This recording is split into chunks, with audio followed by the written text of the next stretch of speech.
Hey guys, Cole here. Welcome back to another Raid Shadow Legends video with the showcase today of Yakarl The Scourge. I am so excited about actually getting this champion after his rework.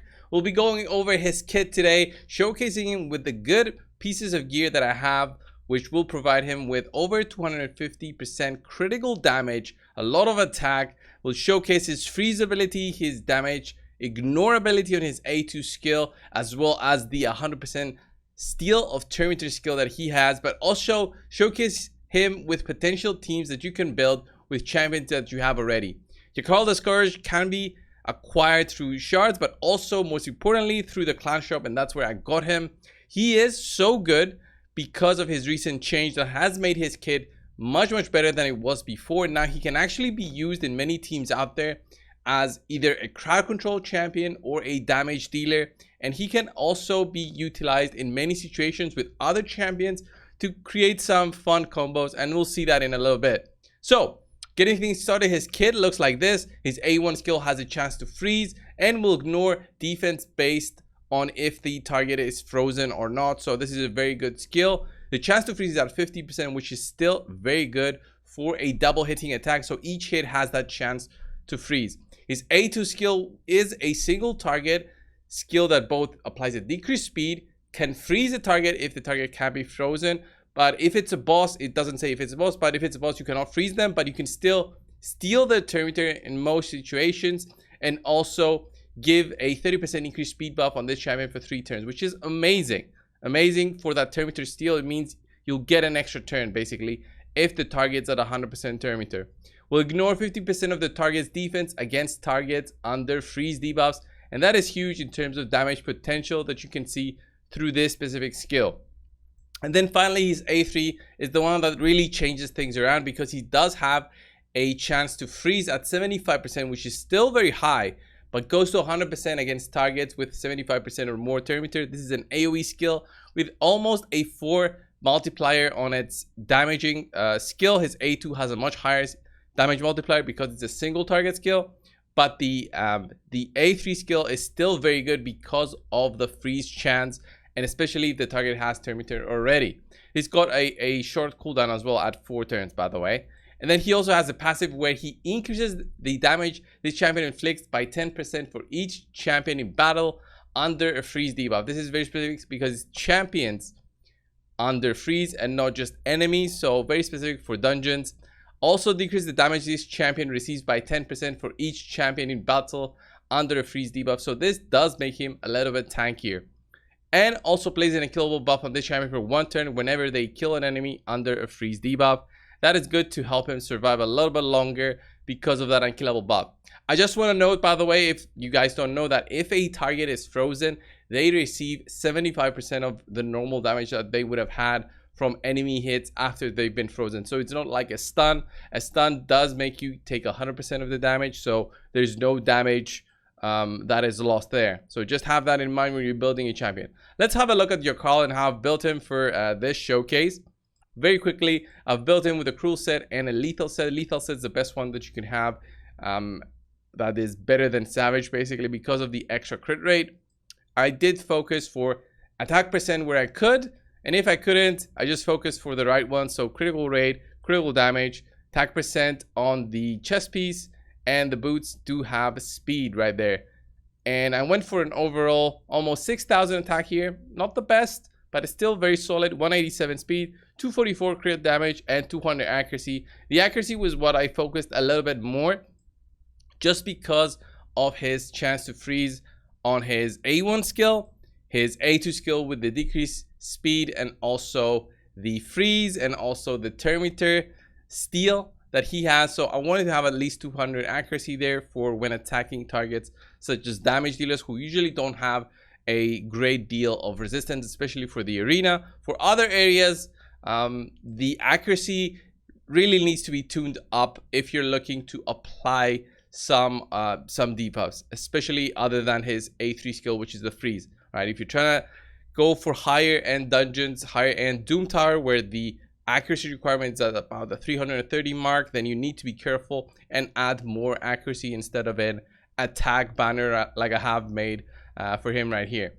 And of course, he's fully booked out for this showcase, and he does have Helm Smasher, and the extra little bit of accuracy through the support tree is what I went for. Didn't go with the support tree, but you can go for Retribution just to get that chance to freeze the enemies. If they attack you, you counter back, and your default skill has a chance to freeze. So you can have that in your mind when you're building him with the defense tree right here for Retribution, and even Deterrence right there. By the way, the reason I went for Master Hexer, this is for the decreased speed that he applies with the A2. Since I went the support tree, the sniper skill would have done nothing for him. So let's go quickly and have a look at him. So the first part of the showcase will be here with the normal increased attack team. I do have Hegemon here because my Arbiter is not the fastest, and if I want to ensure to go faster, I need to have a Hegemon in there. Just for the showcase though, let's just see on what he can do with his skills. Let's just try and limit the Terminator there of the enemy Arbiter. Let's speed boost.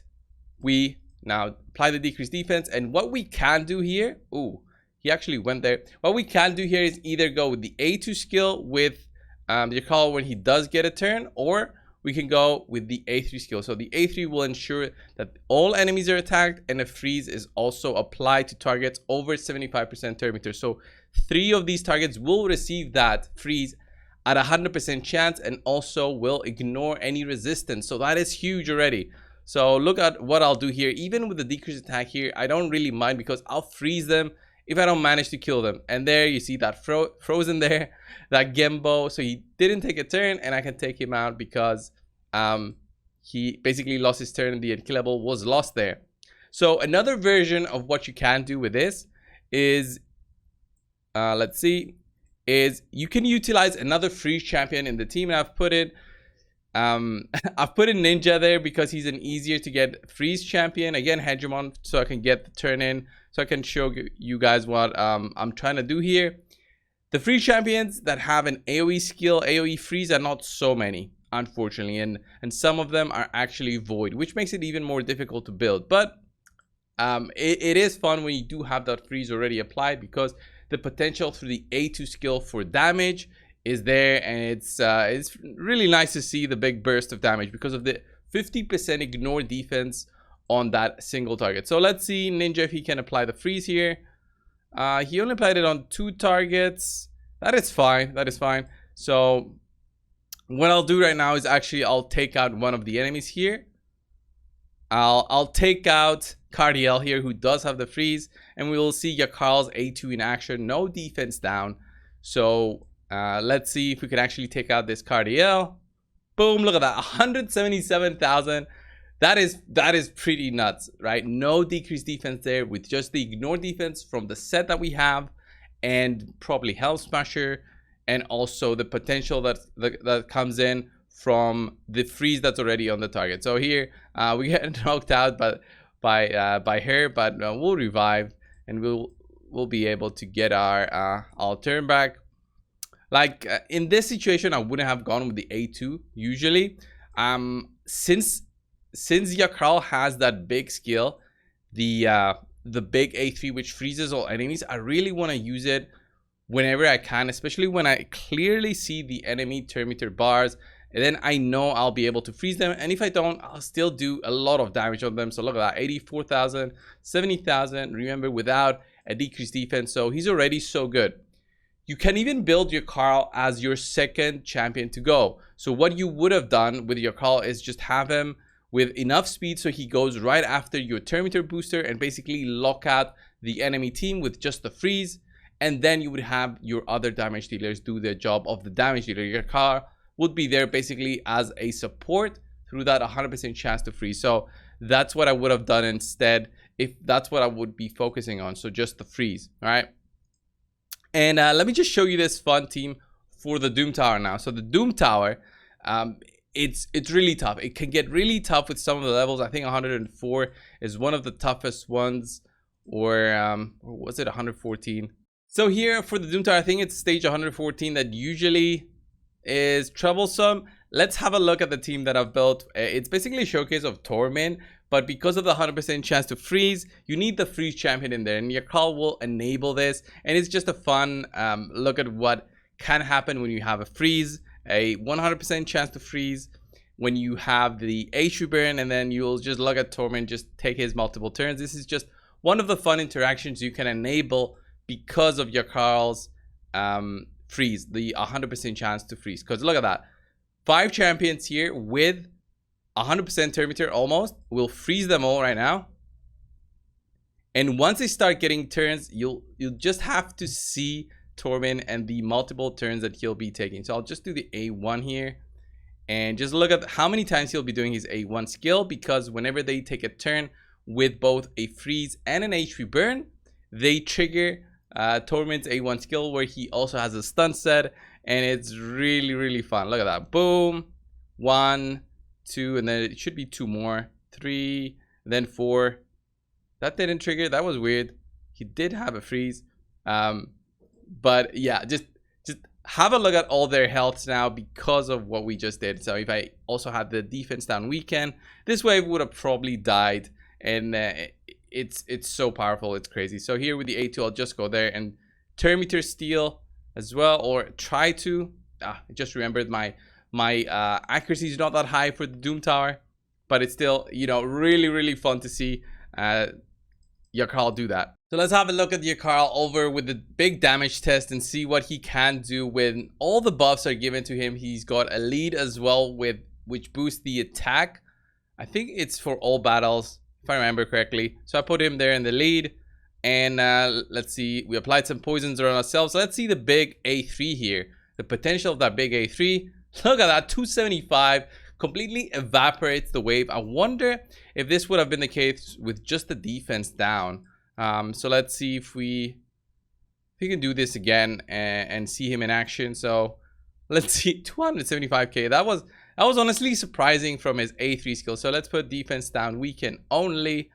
Let's do the A1s here from everybody, and just see that increase attack and defense down weekend.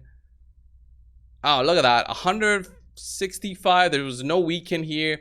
Almost took down every single one of the enemies. So I think if I had him with 6.5k attack, that would have been enough to completely evaporate that wave there, and just really show the sheer power that Yakarl has in a team. But remember, as I said, you can build him totally different to that and build him more like a support. So I think that's what I'll do right now.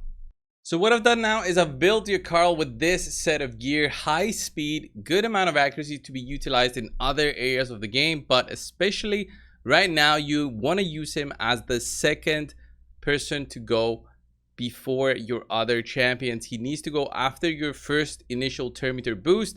293 speed here with still 324 accuracy. Everything else doesn't really matter. You don't want to really have high stats on other areas. You want to be focusing to get as much speed as possible for you to be going second with after your turn meter boost. So let's go and have a look at Yakarl. We'll go in there in a classic arena setup. So I'll have him to be the lockout champion right here.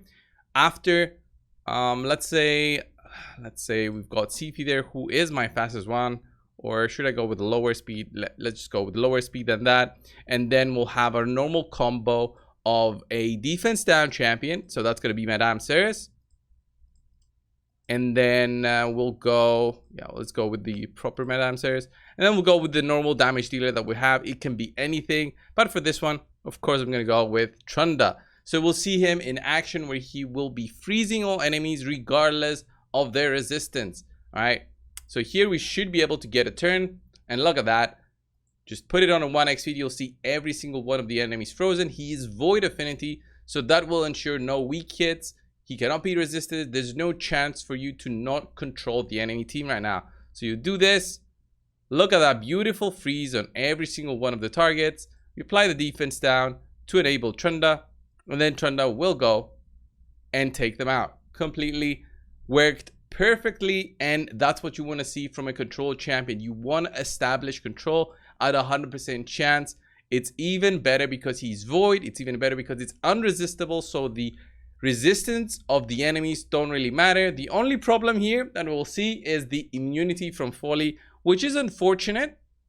So what I could do is go with the A2 on Folly and try to take him out with a high damaging skill. But remember, I built him for more control, so we'll go to control the whole of the enemy team, and we'll see how this goes. But Folly, unfortunate against us, he cannot be frozen, provoked, and all that fun stuff because of how he works. Look at that. He gets a boost in his turn meter.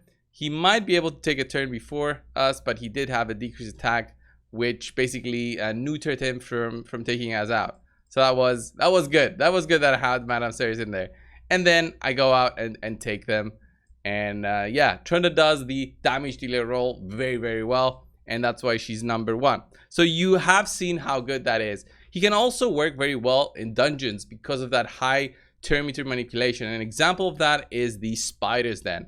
So here in this fun combo, you just see Yakarl taking the multiple turns and controlling the enemy turn meter because he is stealing it. All right, it works very, very well, especially when the target has as high turn meter as possible. So what I'll do here, actually, because I'm using Cold Heart, I'll just change it up a little bit and have him open up with his A1 skill and then go with the A2, which will steal turn meter, whatever that amount is. And we'll see it a little bit in action on the multiple turns he'll be taking because of this steal in turn meter.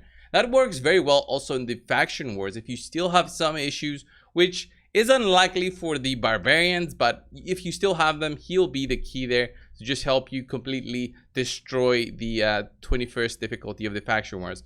So here, look at that. Stolen the turn meter, got an extra turn basically, frozen the whole of the enemy team, and then the HP burns work how they should really, and just completely destroy both the spiderlings and the big spider.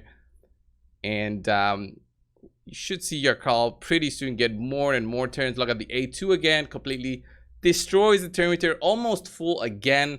He wasn't exactly full because the boss wasn't full, so gets another turn in there. His damage is low on his A1 skill, so it's nothing too crazy. But again, look at that big A3, and we should be able to just take out the balls. Look at that A2 again, stolen the turn meter, and that's pretty much it. This is not the best team possible, just showcases the potential of that A2 and the high damage that you can do when you manipulate the turn meter of an enemy. So yeah, your call is pretty solid. It really reminds me of other champions who can steal turn meter, and it reminds me of an epic champion actually. Geomancer works very well for the dwarves faction. If you ever try to use him before, Geomancer really helps out with his A3 skill and completely steals the turn meter at the 3-turn cooldown.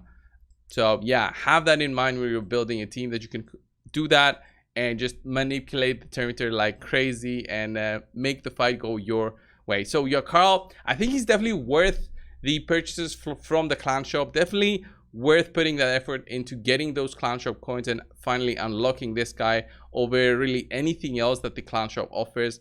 He really enables so many more things for your teams, and a guaranteed freeze can really come helpful for the future, you know, events or whatever we have in the game that might be challenging, and you'll need something like that, like an unresistible freeze. So this was the video, guys. Thanks for watching. Subscribe if you haven't, and I'll see you in the next one. See ya.